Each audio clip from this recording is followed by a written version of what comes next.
Welcome back. You're watching HFO-TV. HFO-TV is co-sponsored by J.R. Johnson LLC, specialists in multifamily restoration and repair work. Gantry Incorporated, the nation's largest independent mortgage banking firm.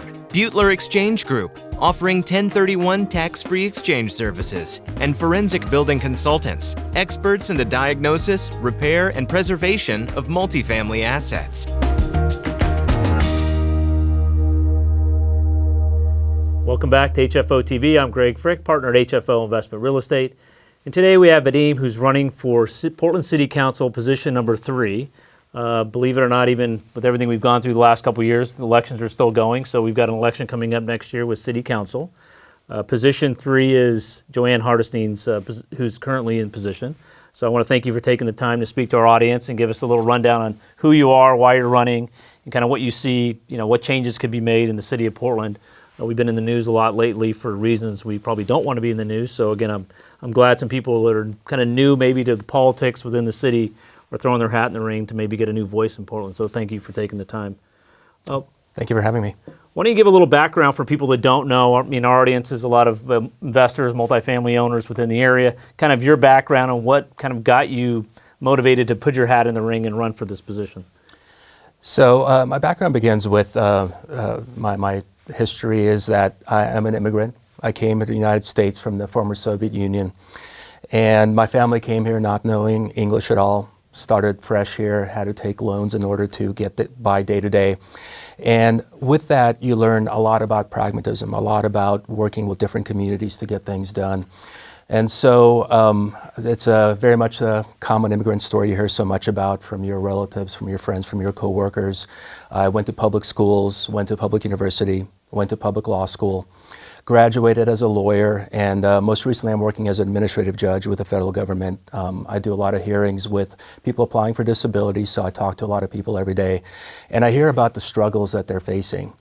Also, having lived in Portland for quite a few years, I've fallen in love with the city. It's a very vibrant city. There's so much going on here, nature, the food scene, the art scene here.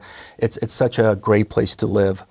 And in the last few years, unfortunately, I've seen the quality of life here declining a little bit for a lot of people. And I keep seeing that our city government is not able to deal with the crises that we're facing. I volunteered in several civic organizations, including organizations that have oversight on the police, organizations that deal with public safety, disability community organizations here as well, and immigrant community organizations. And time again, I kept seeing difficulties with City Hall, hearing the needs of people and actually taking action to address those needs. And so that's why I decided to run for City Council. I feel that my background as a lawyer, as an immigrant, and bringing those practical solutions is what our city needs. Being able to bridge the divides rather than exacerbate the divides that are there. So I feel very strongly that my background can be transferable to City Hall and can make an instant result in improving city. So in your past, you've had chances to deal with the city in terms of the inner workings and trying to get things done and the frustration level of, are they really listening? Is it, like we've talked before, it almost seems like they already have the decision baked in anyway, regardless of what the facts say, what the citizens say, this is the direction they're going to go without any feedback. Sounds like you've kind of experienced that firsthand. Very much so. I feel that there's a disconnect between what the city says about trying to be inclusive and listen to people, right, and actually what the results are, which is not inclusivity in any sense. I think it's what I bring to the table is actually being able to listen to individuals, and that's something I've done in my private life in the various capacities I worked for the city. But more than that, it's being able to work with different communities to get things done. We're seeing a lot of divisiveness in City Hall right now, and what we need, especially with all the crises that we're facing, with COVID, with the humanitarian crisis of homelessness in our streets, and certainly with the crime rate shooting up, we need to be able to work together to solve these issues rather than dividing us one against one another. And what do you, I think this election is going to hinge a lot on, we talked about homelessness and crime. What do you see as maybe some solutions that aren't, what do you kind of as a plan is going to be your platform regarding that? So part of it is with the public safety issue. We need to have police, we need to reform our police so that they have good oversight, great training, making sure that they're representative of the greater Portland community, making sure that they know their communities, that actually walk the beat and understand what's happening in the neighborhoods. But also we have to have enough police in order to respond to 911 calls. What we're seeing a lot is people calling 911 and not getting a response. And that can't happen in a city as vibrant and as Portland is. And also, we need to make sure that we're following all kinds of possibilities into how to re-envision policing, which includes things like public safety support specialists, so we don't have only armed people responding to the needs of the community. Portland Street Response, so we have individuals that are trained in de-escalation techniques and working with people in mental health crises. But also, if someone is on a call and they need help from an individual because they are being victimized, we need to make sure we have a response. And similarly for the homeless crisis that we have in our city, the humanitarian crisis that we're seeing in our streets, we need to make sure that we are compassionate and we're responding in a humanitarian way to the people that need help and are living on our streets. At the same time, we need to make sure that that humanitarian response is effective. Right. And right now, the response is not being effective whatsoever. And then what, in terms of, I know with the way our city council is set up, it's with the commissioner form of government. I know there's been talk about changing that charter. What's your thought on looking at options for that with the way Portland city government's set up? I'm actually on the Charter Commission. Okay. So for about a year now, we've been interviewing individuals in the city and also hearing a lot of testimony from people that live in Portland. One of the initial steps we took on the Charter Commission is actually speaking with all the Bureau Director heads.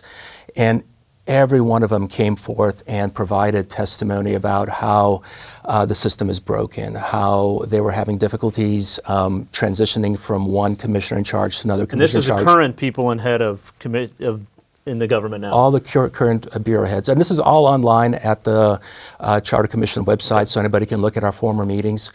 And we heard stories like from the police chief that said it's easier for the police bureau to buy their own ladders than to call the fire bureau and have them bring a ladder because of all the bureaucracy that's in place and the siloing that you're hearing so much about. We also interviewed all the elected officials, including the mayor, including the auditor, including all the city commissioners, and asked them their thoughts on the process. And invariably, all city commissioners, all of our elected officials, except for one, again, pointed out to the problems that they're seeing and the fact that the system is broken, that they're all CEOs of these corporations and there's not enough time to handle it all. There's not enough time to deal with the issues. The only person that thought things were fine the way that they are my opponent, Joanne Hardesty. And so she testified that things are fine that the way and that our city government should not be changed. However, everybody else pointed out to the difficulties that we're having here. So we're working on those issues and how to solve them, which is having perhaps a city manager. That seems to be what we're coalescing around. Right. Having someone that has a full-time job of making sure that the city is functioning correctly so that City Hall, City Council can be tasked with the legislative part of running a government, setting the policies, setting the budget, and you have a full-time staff member who's in charge with actually making sure that the bureaus are working together to enact that legislation. And also perhaps district voting to where we have more representation on city council. As opposed to now where each council person's voted for within the whole city, there's not by district. Exactly, right. Exactly. So if everyone's elected at large, they represent everybody, but in some ways they represent nobody. And so if you're elected from districts, then somebody that has an issue with their neighborhood and needs some help with something knows exactly who they can call and who should answer their calls. And also those people that are elected to come from those same neighborhoods, right. They know what the issues are. And so you're confident based on your information and talking with the people that are in office now, minus the one that was against the change, that is something, if you get in, will have the momentum to kind of take place. I know this is, I think we talked about 10 years ago, again, when there's something on the ballot. Mm-hmm. But do you think that in the near future we'll see a change in the city charter for the government? I firmly believe it. In the past, these efforts have failed. Right. And part of that failure is that the information was not disseminated to the public in a good way. Right now, there's a lot of effort from various organizations to make sure that the public knows about the issues at hand and will be educated when it comes time to voting. So this will be on the November ballot. I feel very strongly about that the Charter Commission will put forth several recommendations, including what will probably be a city manager. There's other options we're discussing it, but that'll probably be the case. And then there'll be a lot of individuals that are out there, including myself. They'll be talking to community members and educating people about what the issues are and letting people be informed when they come to the voting. In some ways, I feel that running for city council at a point in time like this, I'm actually running to put myself out of a job because I think that commission form of government, which I'm running for right now, is broken. We can't keep on doing what we're doing right now. When times are good, things work, because when the tax base is providing enough money for the city to function, there could be a lot of inequities that are papered over. But when times are bad, as we're seeing right now, when we have a lot of crises, those fissures that we're seeing in our city council right now really shine through, and we need to fix those issues. And it just seems it brings more divisiveness between commissioners. As you said, there's a kind of a silo effect with how they are. You say they're not really representing anybody. They're representing everybody, but not really anybody. So that seems like it's been broken for a while. Yeah, exactly. So then, in terms of kind of some other policy things, I know with our audience is in the housing industry. There's been a lot of talk about affordability, and one thing we've kind of talked about. There is an urban growth boundary, with Metro. So we've got constraint on urban growth boundary. We've got kind of a quasi push for density, but then we've got pushback on density, but then we also want affordability. I mean, how do you look at trying to, work that kind of magic puzzle to try to make density maybe more pliable, more acceptable within neighborhoods, but then also looking at, I think Oregonians just don't want to do sprawl, which I understand and we truly appreciate, but how do you kind of work through that? Well, I think you work through it by getting a lot of people at the table. So you need to bring developers to the table to make sure that whatever the solutions are solutions that are affordable and solutions that can be implemented. You need to bring neighborhood associations to the table so that they have a stake and a buy-in in what's happening in their neighborhoods. You need to bring housing advocates to the table, disability advocates to the table, and BIPOC community members as well to the table, so that everyone has input on what needs to happen. Every day now, I'm talking to a lot of people as I'm speaking with you today, and I'm hearing a lot about the difficulties that are facing Portland, as well as some of the things that are sort of the light at the end of the tunnel. And part of that is I hear a lot about people still moving to Portland. Part of it is I'm hearing about businesses moving out of Portland because of the political climate that we're having. But I'm also hearing about individuals still moving to Portland. So we need to ensure that those individuals have a place to stay that's affordable. And part of that is building in density, which is what's necessary right now, and making sure that we incentivize that in the proper way. Certainly we have inclusive housing right now, which has been trying to incentivize building in density and low-cost building as well, low-cost housing. And we need to make sure that that vision is pragmatically captured, because right now there seems to be an ebb and flow to that. And certainly in the past, the cost of living has skyrocketed here in Portland. It's leveled off, but unless we're very focused on what's happening, it'll skyrocket again as people move in and housing is not built quickly enough. So we have to balance all those things together. And part of that balancing is bringing people to the table, listening to them, and then getting those common sense solutions that everybody's looking for. Right. And then a good question leads into, I know with kind of back to the form of government, going in, do you petition or do you talk to the mayor about what bureaus you want to have? I mean, is there ones that are kind of near and dear to you that you would like, or how does that work kind of in the election process? Well, yeah, I would definitely want to be the commissioner in charge of civic life and the Parks Bureau. Okay. One reason for that is that the reason I moved to Portland, the reason many people move to Portland is that livability, that's vibrancy in the city. Right. And to have the Portland I think a lot of people want to envision for their children, we need to bring that back. And so civic life that just brought outreach to the neighborhood associations and those sort of things is something that I feel very strongly about. I'm a board member of my neighborhood association. Certainly we do a lot of good work trying to listen to people and have those voices heard at City Hall. And I think more of that needs to happen. We need to be more inclusive with that. And then parks, when people come to Portland, one of the things they love about this area is the greenery, the Forest Park, the parks on the west side, the parks on the east side. They love that ability to go to the parks, listen to music in the summertime, these things that make the city very vibrant and very great. So my task is to rebuild that as much as possible so that when the city wakes up from the difficulties that we've had after COVID, Right. that we're welcoming to tourism, that we're welcoming to individuals living in and around Portland to come back into the central core, to enjoy the city, to want to live here. And those two bureaus, I think, are fundamental in that effort. And in terms of that and the livability factor, I know, we talked about this election about safety and, homelessness. I mean, and again, we hear a lot of rhetoric coming out of City Hall. Like I said, a lot of it, I think there's some frustration now from even neighborhood associations just in terms of the lack of action, the lack of, I guess, the tangible results. There's, money there's been, bonds that have been passed and things like that. But what value are they getting for the dollar? I mean, what's kind of your answer to that based on where we've been the last couple of years? The questions I get a lot is about transparency. Right. People realize that there's been about $800 million in low-cost housing bonds that have been passed in the county and the city. People realize that there's a new tax for homeless services, and for a long time, tens of millions of dollars have been spent by the city and equal amount in the county to provide services. They're not seeing the results. They're not seeing the success stories, but also they don't even know where the failures are. So if you go to the Joint Office of Homeless Services website, you don't know how the money is being spent, what the success stories are, and really what the failures are, because there will be failures. And so we need to make sure we build upon the successes and that we cure the failures. And likewise with housing, people want to know how the money is being spent and want to make sure that our government is held accountable to that as well. So what I want to do in office is make that whole process more transparent. So you can go to the websites and understand how your money is being spent.